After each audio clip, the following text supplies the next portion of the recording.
Check, check, check, check.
Hey, good Tuesday evening, everybody. Chief Meteorologist Brad Petovich here for Live Weather Impact. Well, we thought we'd get a little bit of rain today, and we are in a few spots. But boy, even our meager rain chance today, which were 20-30%, I think was the highest we went, ended up being closer to about 10% or less. And I'll show you why in a second. But the big story is it's warm, it's dry, and we need rain. I'm hearing that more and more from all of you out there, and I hear you. If you've got a lawn, a garden, or landscaping, it's getting kind of tough out there as we're getting into drought conditions that could expand pretty dramatically coming up this Thursday when we get the drought monitor update.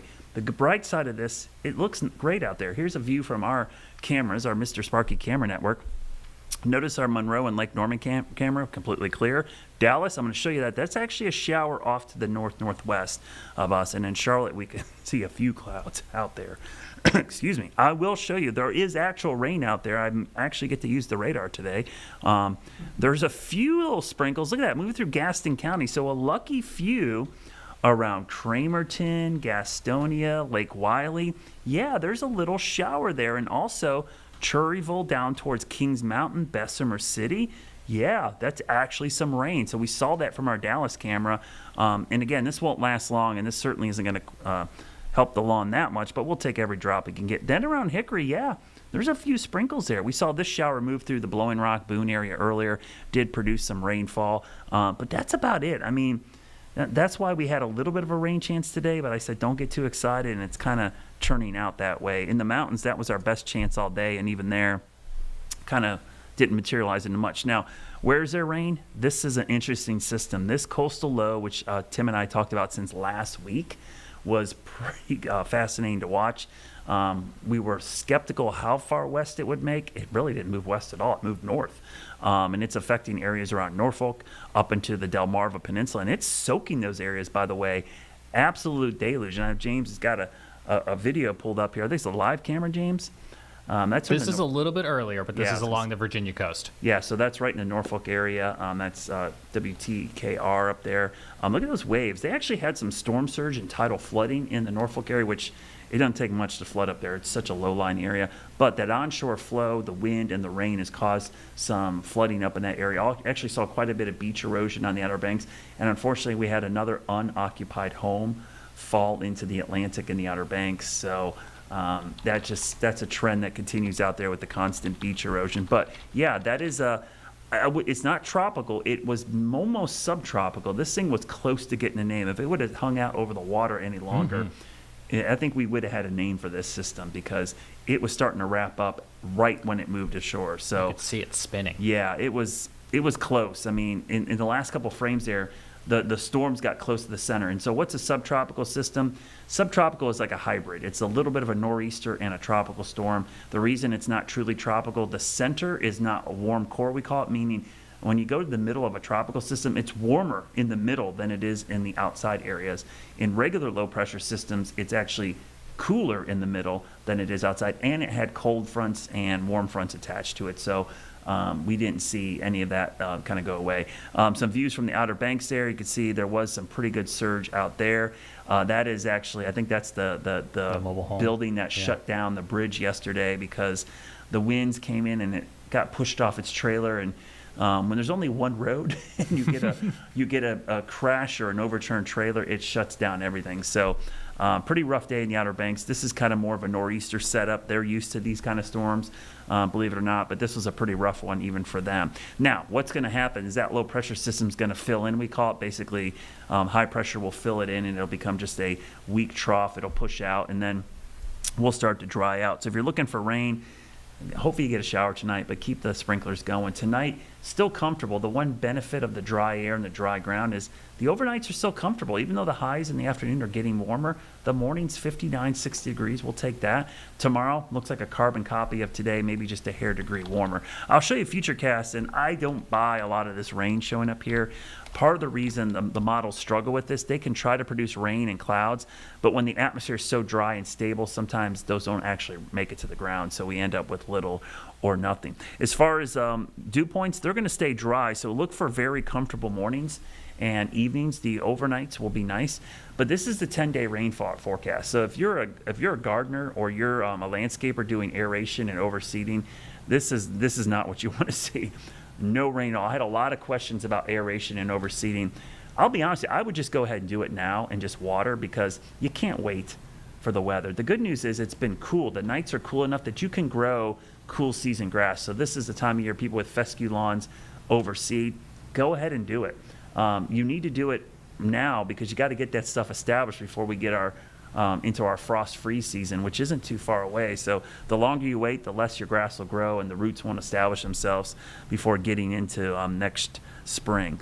Rainfall 7-day forecast. This is why you're probably going to have a high water bill. You're going to be irrigating a lot. But the good news, if you have cool nights, it actually, you don't need to water nearly as much as you think. Now, we'll talk about the tropics. We definitely have the possibility of a new system developing. This low pressure system in the middle of the Atlantic has a 90% chance of becoming a tropical depression or storm. The one behind it only has a 20% chance, but it's just because it just emerged off the coast of Africa. Now, we can look at our first spaghetti plots. Now, while it doesn't have a name yet, it is designated Invest 92L. We give it that investigation name so we can run the models on it. So there's the guidance. All of them make this a fish storm. What's a fish storm? It's a term we use a lot. It means it stays out to sea and only affects fishes. It could generate some swells, we'll see, but the steering current's the same thing keeping us bone dry, is the same thing that keeps tropical systems away. This actually could be well east of Bermuda, so we're talking well offshore. So really looking at something that will have little to no impact on us. So let's look at your 7-day forecast. This is your Jerry Hunt Supercenter 7-day. We'll show you the 7-day first, and temperatures are going to remain warm. In fact, we could be near 90 by Friday. By Saturday, still in the upper 80s. I'll go 10 days into the future and show you the 10-day forecast. Yeah, through the end of the month almost. This gets us almost to the anniversary of Helene. Temperatures in the low 80s. No rain in sight. Of course, this will be a big topic of conversation. We're talking fall leaves, Blue Ridge Parkway. A lot coming up with Tim in just a few minutes.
All right, welcome back. Tim Buckley joins me from WFMY, as he does every day when we're both here.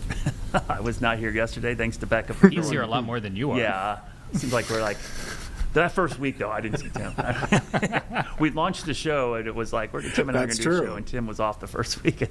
So I was off yesterday. I actually was playing in a charity golf event with Morris Jenkins. Want to give a huge shout out to them. Which is interesting, Tim. So they're a big HVAC, obviously, client of ours, and they were telling me how slow their August and September have been because of how cool it is. So talk about weather impacting business. They have had a really slow end of the summer because of the lack of heat. Yeah, kind of crazy. It must be an up and down one for them because it was so hot for so long. They were probably slammed. And then I guess they're just kind of waiting for things to break this time of year, I guess, in August and September. Kind of the low season maybe for them, I guess. Yeah, kind of in between. There's no heating and air really done. And people will start freaking out when that first cold snap happens and their heat doesn't come on, and then they're busy all over again. So we've got a special guest today, Tim, and kind of excited to talk to our guest today about what's happening in the mountains. We're going to talk a little bit Blue Ridge Parkway and also Fall Color. And I know you know Jack a little bit better than I do, but Jack Kendrick's going to join us, and he is an NC State meteorology student, former graduate there. And Jack joins us. Jack, where are you? I don't actually know where you're located right now. Are you in Spartanburg? I am in Spartanburg for now. Okay, that's awesome. So you've posted some pretty cool imagery kind of showing the before and after impacts of Helene. I actually remember you taking some I think it was after Helene, you were up there showing some pictures. But today you posted this tweet, which is pretty stunning, showing just how dramatic some of the tree damage is on the parkway. And we should mention that this is the new section that just opened, correct, Jack? Yes, sir. Yeah. So the images are pretty stunning because it used to be almost a tunnel of trees, and now it's kind of wide open. Kind of tell us, and our viewers out there, what was it like up there seeing this for the first time since last year? Yeah, I mean, I think the last time I'd been up that way was last summer, and there was a section I got to where another road comes in called Craven Gap, and I couldn't even recognize the area I was in. Like, I came up on the sign for Craven Gap, and I was like, oh, that's where we are right now? Because, like you said, it's a tunnel of trees, or it used to be. And if you're familiar with the Elk Mountain area that had all their tree damage post-storm, it's pretty similar to that as far as I can tell. Maybe not quite as bad, but still in some spots it's, I mean, probably a few places lost 80% of their trees. Wow. Yeah, it's stunning. The tree damage, it's going to be the biggest loss of timber in North Carolina state history. Are there still a ton of trees down? Like, were they removed, cut up? What's it look like on the forest floor up there? I mean, honestly, there's not a ton of trails that go through the area that got hit really bad. But you can see pretty easily that if it wasn't laying on the parkway, they didn't do anything to it. So there's still plenty just laying on the ground up there. There's a few trailheads that definitely were impacted. They've got a bunch of trees down near them. I think they're considered closed still. I'll be interested to see how well they can enforce that when all the visitors come in the fall. But it's interesting because you get to the highest elevations. I went up to Mount Mitchell today. You can hardly tell that there was a storm. Yeah. Tim, you got a question? It's interesting, Jack. Yeah, hey Jack, good to see you, buddy. It's interesting how you said it's kind of different at the different elevations, right? So like you said with Mount Mitchell, it's one way, and then at some of the other areas, it's the other way. I think when we talk about Helene and when we talk about mountain geography, which you know a lot better than some of us do, being from there, it's almost interesting how the wind direction plays such a role in the damage, kind of like the angle that it might hit the slopes. Do you feel like that was playing a big role in which areas were more damaged than others? Was that wind direction? Absolutely. You could, I mean, it's only on the southern and kind of southeastern facing slopes of that area. And I remember I was there 2 weeks after the storm, and south of Asheville, closer to Fletcher, there was a few spots where you're driving in a valley, and on your left is the north-facing side of the ridge, and it looks like it's like early fall. It's got a few colors on there, mostly green, and then you come around to the other side of the ridge that's south-facing, and all of the leaves were gone. So if you were on the north side, you were, I won't say fine, but relatively speaking, a lot less impacted by the winds of Helene. It reminds me, I was at the National And so Weather this is, Association. I I was going to say, Tim, I was going to jump in there because at the National Weather Association conference, there was a great presentation on the Dow, the Doppler on wheels that they had deployed for landfalling tropical systems. And one of the elements they detected in landfalling systems are these kind of like horizontal wind bands within the outer layer, and where you get enhanced wind and then lulls. And it almost seems to me that's kind of what we saw in the mountains. There were certain areas where there was a channel of really strong winds, and then other areas where there wasn't. That Elk Mountain area, as you mentioned, Jack, that area, I mean, the blowdown there was just crazy to see from some of the satellite image. I can't imagine what it looked like from the ground. Yeah, I mean, there's plenty of new views. That's what's striking about that section of the parkway now is there's really not. I think there's maybe 4 landslides that they had to fix between Asheville and Mount Mitchell, which is remarkable to me. I don't know. I don't really understand that. Considering that I feel like they said like 25 past Mount Mitchell, closer to Little Switzerland and Linville. But yeah, you go up there and it's kind of normal for a while, and then you kind of get back onto the southern side of the ridge, and the trees just like thin dramatically. It's pretty obvious when you get to a spot that had worse wind. Yeah. Go ahead, Tim. I'm sorry I interrupted you earlier. Oh, not at all. Yeah. Well, I mean, and we're talking a lot about, what does the damage look like and what did it look like before, kind of the before and after. I think the good thing is that, you were able to get up there today. People that are watching this, they could get up there this weekend if they want to. And it's good timing with this opening coming up on a few weeks away from what should be, hopefully, a pretty good fall color season. How are you thinking the leaves are going to look up that way? Craggy Gardens is probably, top of the list for a lot of people to get out there. You posted this picture that we're showing right now. It looks to be like there's already a little bit of color. So that spot in particular is way ahead of a lot of the area, which I'll be honest, I don't fully understand. It's a ridge a few thousand feet lower than Mount Mitchell, and I've been there a couple falls, and it turns earlier than everything else. But I will say, in general, I think things were further along than I would have expected them to be on September 16th. I think that's been the case for pretty much for Graveyard Fields over closer to Brevard is definitely further along. I would say up to a week ahead of the usual pace. But you could definitely tell some of the younger trees on less let's say more rocky soil were like already fully yellow or red.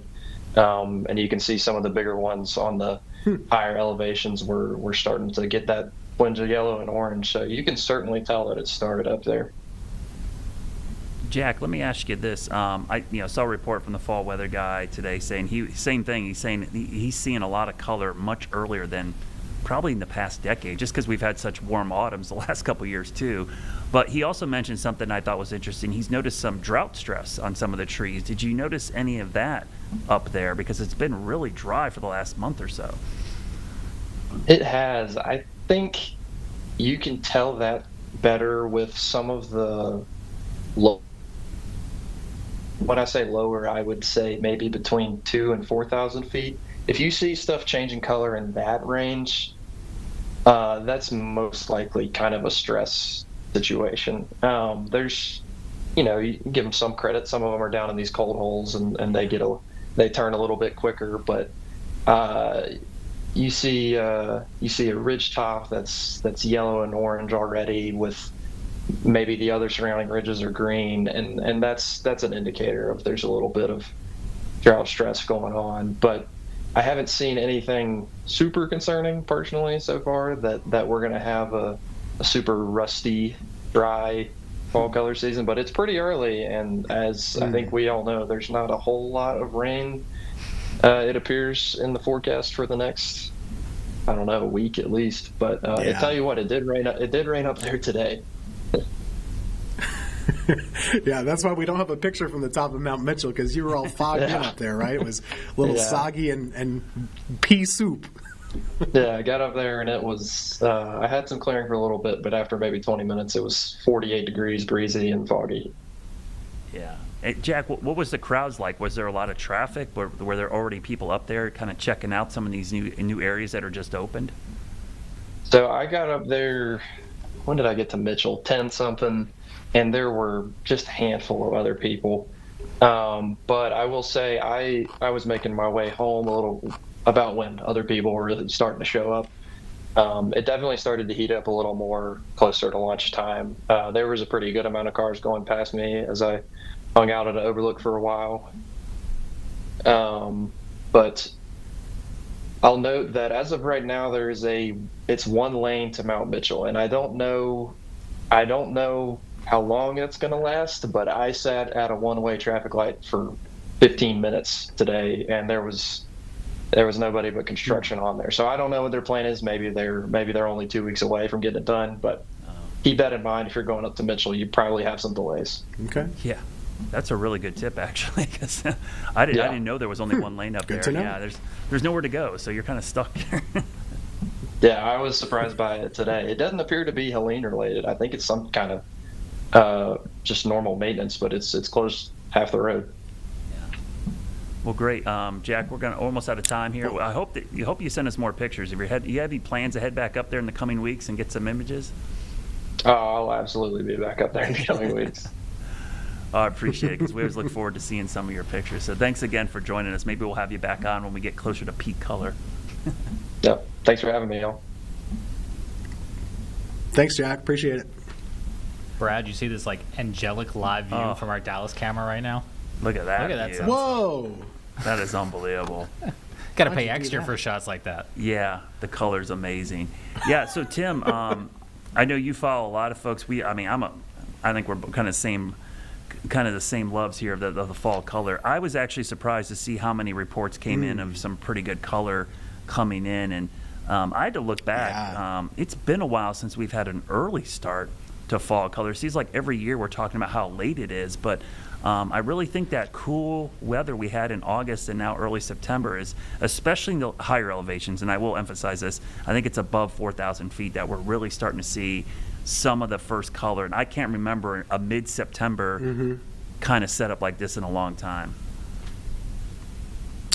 Yeah, I don't know if you're the same way. I get a little nervous when we see these curveballs of, a different timeline, a little bit different than you might normally be seeing. If you have, let's say fixed dates that you're planning to get up there, you might need to adjust a little bit, but maybe on the early side this time around. And, speaking of drought stress, I go around a couple parks in Greensboro most mornings.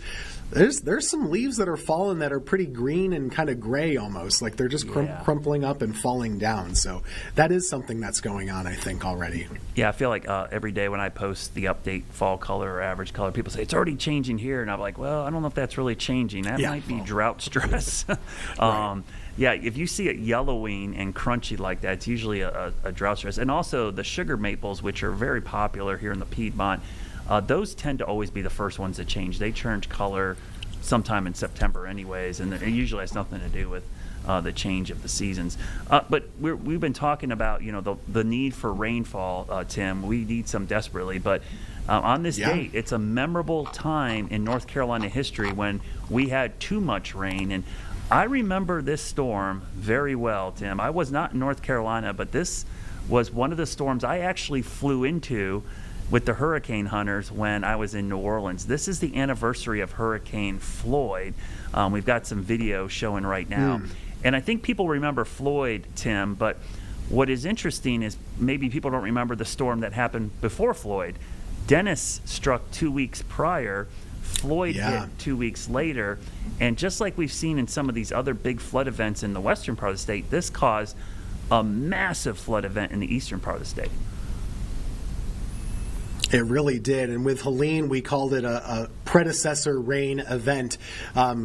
You can have those, but I guess in this case, a second hurricane would have qualified as those. So it was Dennis and then Floyd. And when I worked out in the Wilmington area, this was a little while ago, but when people talked about Floyd, it was kind of the storm of record when it came to flooding. They're like, if you ever wanted to see flooding, that was Floyd.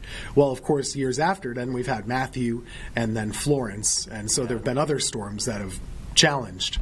But I think this one dumped about 15 to 20 inches of rain across a big swath of eastern North Carolina. People were worried, of course. It was, I believe, a Category 4 or 5 at one point, down closer to the Bahamas. It weakened a little bit, as they often tend to do, over that shallower water closer to the coast. But it caused a lot of damage in the Wilmington area for sure. Yeah, I remember this was a big national story because of the videos and the pictures that came out. Because for folks that are in eastern North Carolina, you know this area quite well.